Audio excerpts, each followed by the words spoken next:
Hello लोगोफोर, दिनै 2025 March 1 तारिख बिमाफोरखौ लानानै गथ'फोरजों एग्जाम लादों।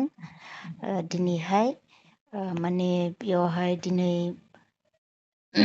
फार्स्ट टाइम गथ'फोरखौ लानानै एग्जाम माने दा कसिनिखौ गथ'फोरखौ दिनैनिफ्राय एडमिसन लादों नालाय, माने बिमाफोरखौ लानानै बेयाव एग्जाम लादों आरो ड्रयिं आखिहोनाय, कालार सिनायहोनाय इदि आरो नायलांदो लोगोफोरनै गथ'फोरखौ माबायदि गियान होनांगौ नायलांदो।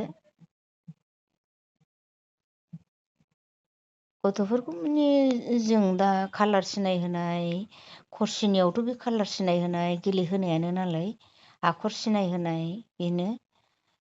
दाथ' गोराबो फोरोंनो हाया, बिसोर गावनि भाषाखौनो मोनथिया, ओंखायनो इदि फोरोंलांनांगौ जायो आरो बायद'।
आंनि जोदा बिलुना साला बुख'दों दा अबहाय मोना नोङो?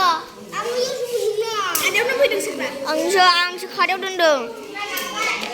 नोंसो दा?